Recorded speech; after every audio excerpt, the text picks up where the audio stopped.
কিছু কিছু আত্মীয় স্বজনের জন্য মেয়েরা চাইলেও স্বাবলম্বী হতে পারে না, নিজেরা ঘরে বসেও কোনো কিছু করতে পারে না, উপার্জন করতে পারে না।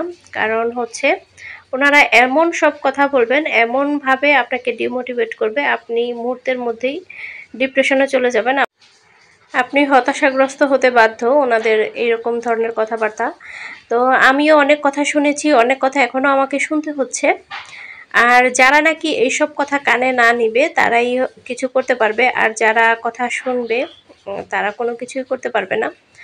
তো আমাকে এমনও কথা শুনতে হয় যে আমার হাজব্যান্ড আমাকে খাওয়াতে পারে না বা আমার কোনো খরচ চালাতে পারে না, সেই জন্য আমাকে ইনকাম করতে হচ্ছে বা এত কষ্ট করতে হচ্ছে। তো যাই হোক, ওনাদের উদ্দেশ্যে কিছুই বলবো না। তো আমি শুধু আপনাদেরকে একটা কথাই বলতে চাই, কে কি বললো, আত্মীয় স্বজন, পাড়া প্রতিবেশী, বন্ধু বান্ধব, কারো কথায় কান দিবেন না। নিজের লক্ষ্য ঠিক রেখে আপনারা সামনের দিকে এগিয়ে যাবেন। আর আপনি যদি স্বাবলম্বী হতে পারেন বা সফল হতে পারেন, তখন সবাই কিন্তু আবার আপনার কাছেই আসবে, আপনার প্রশংসা করবে, আপনাকে বাহাবা দিবে। কিন্তু সফলতা না অর্জন করা পর্যন্ত সবাই আপনাকে অবহেলা করবে, এটাই স্বাভাবিক।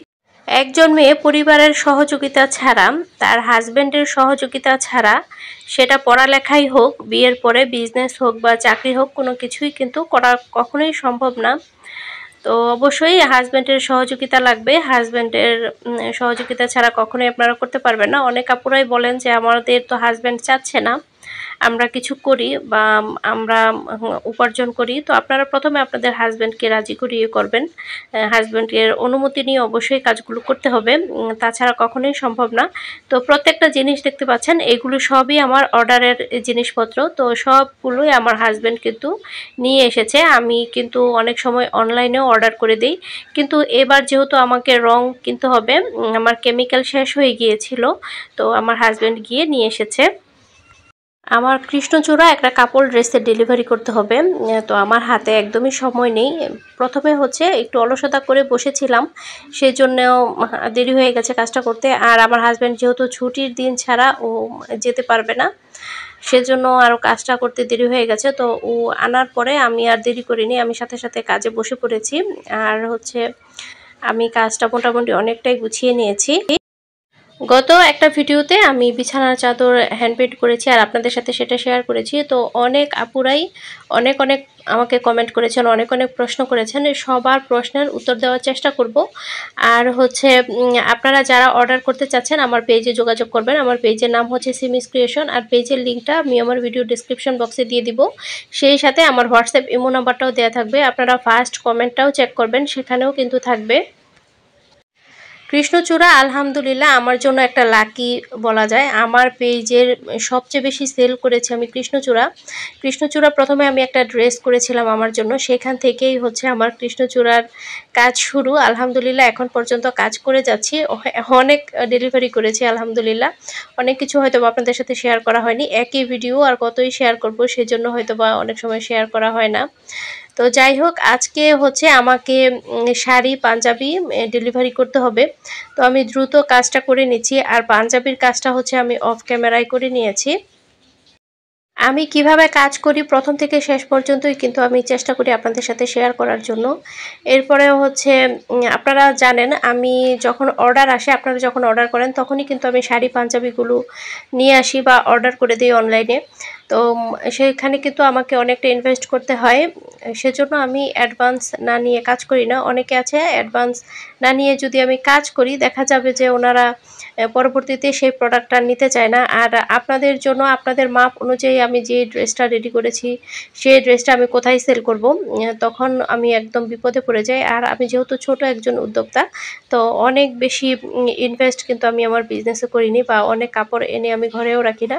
আর প্রত্যেকটা কাপড় হচ্ছে আমি যেহেতু কাস্টমাইজ ডিজাইন করি, আপনারা অর্ডার করেন, আপনাদের পছন্দ মতো কালার সব কিছু আমি দিয়ে থাকি, সেজন্য আমি কাপড় কিনেও রাখি না, কারণ কাস্টমারের সেই কালার বা সেরকম পছন্দ নাও হতে পারে। সেজন্য আপনারা কিছু টাকা অ্যাডভান্স করে অর্ডারটা কনফার্ম করবেন। তো শাড়ি পাঞ্জাবি ডেলিভারি করে এখন আমি এসেছি ডিম, দেখতে পাচ্ছেন ব্লেন্ডারে দিচ্ছি। আসলে আজকে আমি একটা কেক বানাবো, অনেক দিন ধরেই বাচ্চারা কেক খাবে বায়না করছে, তো আমি ওদেরকে ফ্রুট কেক কিনে দিয়েছিলাম। পরীক্ষা ছিল জাইফার, পরীক্ষা আসার সময় আর কি পরীক্ষা দিয়ে। তো আমার ছেলে বলছিল ফ্রুট কেক খাবে, তারপরে হচ্ছে আমার নিজের হাতে বানানো কেক খাবে। ওর নাকি আমার হাতে বানানো কেক খেতে ইচ্ছা করছে। তো কেক বানানোটা আমার কাছে অনেক বেশি ঝামেলার মনে হয়। অনেকের অনেক কাজের প্রতি আগ্রহ থাকে আর কি, এক একজনের এক একটা শখ বলা যায়। তো আমার অত বেশি কেক বানাতে ভালো লাগে না, কিন্তু বাচ্চাদের জন্য মাঝে মাঝে বানাই। তো ওরা চকলেট কেকটা অনেক বেশি পছন্দ করে, তো ওদের জন্য হচ্ছে চকলেট কেকটা বানিয়ে দিয়েছি আজকে। তো মাশাআল্লাহ ওরা অনেক বেশি পছন্দ করেছে। আর কেক বানালে কেক কতবার যে আমার খুলতে হয় চুলা থেকে, খুলে খুলে আব্দুল্লাহকে দেখাতে হয় কতটুকু হয়েছে। অনেক বেশি এক্সাইটেড থাকে বাচ্চারা, মানে খাবে যতটুকু তার চেয়ে অনেক বেশি ওরা খুশি থাকে। তো যাই হোক, কেকটা আমি এখন রাইস কুকারের একটা হাঁড়িতে দেখতে পাচ্ছেন এভাবে করে বসিয়ে দিয়েছি, নিচে একটা স্ট্যান্ড দিয়ে।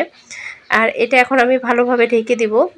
একদম মাঝারি আঁচে কেকটা হতে 40 মিনিট, অনেক সময় 1 ঘন্টা সময় কিন্তু লেগে যায় মাঝারি আঁচে হওয়ার জন্য। আর আঁচটা যদি বাড়িয়ে দেন দেখা যাবে নিচে দিয়ে কেকটা পোড়া লেগে যাবে, সেক্ষেত্রে কিন্তু কেকটা খেতে ভালো লাগবে না।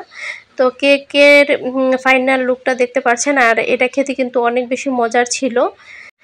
বাসার তৈরি জিনিস দেখতে যেমনই হোক খেতে বেশি মজা হয় আর অনেক বেশি হেলদি হয়। তো আপনারাও চেষ্টা করবেন বাচ্চাদেরকে বাসায় কেক পুডিং তৈরি করে খাওয়াতে। আমার বাচ্চারা তো বাসার তৈরি খাবারগুলো বেশি পছন্দ করে।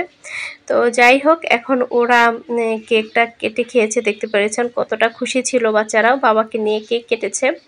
আর যাই হোক, এখন চলে আসছি রং তৈরি করার জন্য। আমি রংটা তৈরি করেছিলাম আমি যখন বিছানার চাদর করব, ওই সময় আমি রঙের ভিডিওটা করেছিলাম, কিন্তু ভিডিওটা অনেক বেশি বড় হয়ে যাচ্ছিল, সেজন্য ওই দিন আর শেয়ার করিনি।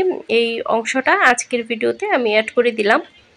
আপনারা মাত্র 3টি উপকরণ দিয়ে ঘরেই কিন্তু রং তৈরি করতে পারবেন। তো রং তৈরি করতে যা যা লাগে সেটা হলো এনকে বাইন্ডার আর এপ্রিটন। তো এনকে বাইন্ডারটা আপনারা হচ্ছে সম পরিমাণে নিতে পারেন, আবার এনকের চেয়ে বাইন্ডারটা কিছুটা বাড়িয়ে দিতে পারেন। আর এপ্রিটনটা হচ্ছে আপনি যতটুকু পরিমাণে এনকে নেবেন তার হচ্ছে অর্ধেক পরিমাণ এপ্রিটন নেবেন। এপ্রিটনটা বেশি দিলে রংটা কিন্তু অনেক বেশি ঘন হয়ে যাবে। তো আমি প্রথমে হচ্ছে এপ্রিটন নিয়ে আগে অল্প একটু এনকে দিয়ে ব্লেন্ড করে নিচ্ছি, নয়তো একসাথে সবগুলো দেওয়ার পরে ঠিক মতো এপ্রিটনটা মিক্স হতে চায় না, তখন দানা দানা হয়ে থাকে রং করার সময়, আর দেখতে খুব বাজে লাগে আর কাজ করতেও ভালো লাগে না। তো আপনারা যতটুকু পরিমাণ এনকে নেবেন তার ডাবল পরিমাণ বাইন্ডার নিয়ে নেবেন, বা এনকেটাও আপনারা বাইন্ডারের সমান নিতে পারেন। এক একজন আসলে কাজ করার ধরন এক এক রকম, এক একজন এক এক রকমভাবে রং তৈরি করে থাকে। এগুলো আসলে যখন কাজ করা হয়, কাজ করতে করতে সব কিছু আয়ত্তে চলে আসে। আর আপনি যখন রং তৈরি করার পরে দেখবেন যে আপনার রংটা একটু বেশি ঘন হয়ে গেছে, তখন একটু এনকে দিয়ে দিবেন। আর যদি দেখেন পাতলা হয়ে গেছে, সেই ক্ষেত্রে আপনি কিছুটা পরিমাণ এপ্রিটন মিক্স করে দিবেন। রং তৈরি করার সময় কেমিক্যাল কম বেশি হতেই পারে, আর এটা কোনো প্রবলেম না, কিন্তু প্রত্যেকটা কেমিক্যালে কিন্তু আপনাকে ব্যবহার করতে হবে। আর এইভাবে করে কেমিক্যালগুলো মিক্স করে আপনারা কিন্তু একদম এয়ারটাইট বক্সে করে রেখে দিতে পারেন, বেশ অনেক দিন ভালো থাকবে। আর যখন যতটুকু প্রয়োজন হবে আপনারা যখন কাজ করবেন এইভাবে করে নিয়ে অ্যাক্রামিনের র কালারটা মিলিয়ে আপনারা কাজ করে ফেলবেন। তো দেখতেই পাচ্ছেন আমি এখন মেজেন্টা কালার তৈরি করব আর সবুজ কালারটা তৈরি করব। তো আমার এই বাটিটাতে মেজেন্টা কালার আগের রং ছিল, তো সেটার সাথে আমি আবার মেজেন্টা কালারের র কালার মিলিয়ে নিচ্ছি। এটাকে বলে অ্যাক্রামিনের র কালার বা কাঁচা রং। তো এভাবেই আপনারা রং তৈরি করে কিন্তু নিজেরাই কাজ শুরু করে দিতে পারেন। তো নতুন আবার কি কাজ নিয়ে আসি সেটা দেখার অপেক্ষায় থাকবেন। আর সবাই ভিডিওতে একটি লাইক করে দিবেন, আর ভিডিওটি কেমন লাগলো সেটা কমেন্টে জানাবেন। আপনাদের সুন্দর সুন্দর কমেন্ট পড়তে আমার কাছে অনেক বেশি ভালো লাগে। আজকে এখানেই শেষ করছি। আল্লাহ হাফেজ।